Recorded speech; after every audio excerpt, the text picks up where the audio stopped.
तुम्हाला सांगते, मसाला कुठलाही असो, जितका आपण तो खलबत्त्यामध्ये कुटून घेतो किंवा टंकावर कुटून आणतो तितकी त्याची चव वाढते आणि तितकाच तो रुचकर होत जातो. तसंच आपल्या आयुष्याचं पण आहे की नाही. आयुष्याच्या खलबत्त्यात जितका आपण ठेचून ठेचून जातो, जितकं आपलं कुटून कुटून मसाला तयार होतं, तितकंच आपलं आयुष्यही समृद्ध आणि प्रगल्भ होतं, हो की नाही. नमस्कार, मी मधुरा. मधुराज रेसिपी फूडीमध्ये तुम्हा सर्वांचं खूप खूप खूप मनापासून स्वागत. आपल्याला एक वाईट सवय असते, म्हणजे घरामध्ये ना सगळं साहित्य असतं, बरं पडलेलं असतं, वर्षानुवर्ष पडलेलं असतं. ते साहित्य वापरून असा चुटकीसरशी मसाला तयार होऊ शकतो, पण आपण आहे ना तो जास्त पैसे देऊन विकत आणण्यातच धन्यता मानतो. याचं कारण आहे इग्नोरन्स, दुर्लक्षता. तर आपण काय करणार आहोत आज, आता मस्त बिर्याणीचं सीझन सुरू करतो आपण, मग स्पेशल बिर्याणी मसाला करणार आहोत. अगदी सोप्या पद्धतीने हाताखालच्या साहित्यात हा तयार होतो. चला पटाकन सबस्क्राईब करा की. साहित्यामध्ये काय काय घेतलं ते बघूयात. बरं, प्रमाण काय वापरलं, हा टेबलस्पून येतो. आपलं मेजरिंग कप आणि स्पूनचा सेट आहे. मधुराज रेसिपी club.com वरून तुम्ही खरेदी करू शकता. त्यामध्ये 4 कपचा सेट आणि स्पूनचा पण सेट येतो. तर 8 पीसचा तो सेट आहे. तर याच प्रमाणात हे सगळे मसाले घेतलेत. 3 टेबलस्पून अख्खे धने, 3 ते 4 तमालपत्र, 4-5 सुक्या लाल मिरच्या, 1 टेबलस्पून जिरे, 10 ते 12 लवंगा घेतल्यात, 1 टेबलस्पून काळं मिरं, 1 टेबलस्पून बडीशेप, 3 जावित्री, 8 हिरवा वेलदोडा, जायफळाचा पाव तुकडा, म्हणजे 1 जायफळ त्याचा 1/4 काढून घ्यायचा, 3 मसाला वेलदोडा आणि 4 चक्रीफूल. आहे की नाही साधं सोपं, आणि बऱ्यापैकी सगळे हे साहित्य घरामध्ये उपलब्ध असतं. आता काही नाही, तवा गरम करायला ठेवला, एक एक जिन्नस आपण तव्यामध्ये घालूयात. धने, जिरे, बडीशेप, मिरी, तमालपत्र, चक्रीफूल, वेलदोडा, काळा वेलदोडा, लवंगा, जावित्री, सुक्या लाल मिरच्या. तर हे मिसळायचं. मंद आचेवर 2 मिनिटं फक्त भाजून घ्यायचं. धूर निघाला नाही पाहिजे, रंग बदलला नाही पाहिजे. हलकासा पाण्याचा अंश असतो मसाल्यांमध्ये, तो काढायचा आहे. आणि हलकं भाजलं की त्यातला स्वाद जो निघतो ना तो कमाल असतो. त्यामुळे असा छान सुगंध दरवळेपर्यंत भाजायचं, पण रंगही नाही बदलला पाहिजे.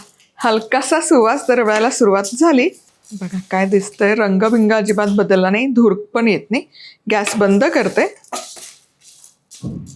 आणि हे थोडा वेळ तव्याच्या उष्णतेमध्येच ठेवायचं. काढायची गडबड करायची नाही, कारण मी तवा खूप तापवला नाहीये. त्याच्या उष्णतेमध्ये हे आणखी भाजले जातात. हा मसाला कुटून घेतला तरी चालेल, पण माझ्याकडे छान स्पाइस ग्राइंडर आहे ज्यामध्ये मसाला मस्त होतो. आधी काय करणार आहे, जे पदार्थ आहेत ना जास्त जागा व्यापतात ते आधी घालते. जसं तमालपत्र, हे बघा हे छान भाजलं गेलंय, त्यामुळे असं मस्त चुरा होतं आणि तुकडे होतात. आणि थोड्या मिरच्या देखील आधी घालते. जे सुके मसाले जास्त जागा व्यापतात ना ते आधी घाला. याची पूड आधी करून घेणं गरजेचं आहे. मग आपण उरलेलं घालू. झाकण लावायचं आणि मिक्सरला पावडर करूयात. हे बघा झालं. म्हणजे आता मिक्सरच्या भांड्यामध्ये उरलेले जिन्नस आपल्याला घालायला छान जागा तयार झाली. आता हे काढूयात. यामध्ये जायफळाचा तुकडा देखील घालूयात. झाकण लावायचं आणि हे देखील पुन्हा एकत्र आता ग्राइंड करूयात.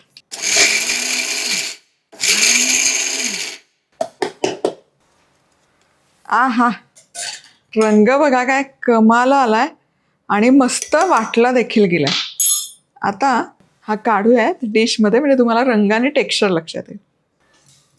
वा, बहारदार, काय सुरेख दिसतोय आणि सुवास तर एवढा कमाला दरवळतोय तुम्हाला सांगते. वा वा वा. हा तुमचा घरगुती बिर्याणी मसाला तयार झाला. कुठलीही बिर्याणी करा, व्हेज बिर्याणी, नॉनव्हेज बिर्याणी. बरं, फक्त बिर्याणीच्या रेसिपीमध्ये हा वापरायचा का? अजिबात नाही. तंदूरचे प्रकार, कबाबचे प्रकार, इनफॅक्ट नॉनव्हेजच्या प्रकारांमध्ये जर हा चमचाभर मसाला टाकला ना की त्याची चव इतकी द्विगुणित होते तुम्हाला सांगते.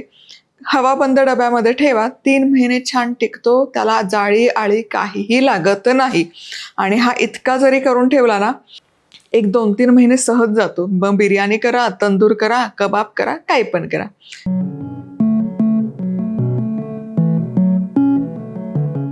काय आवडलं की नाही प्रकरण?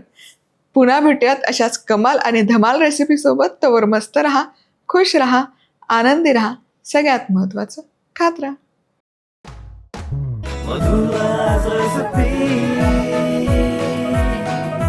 मधुराज रेसिपी, महाराष्ट्राची अस्सल चव.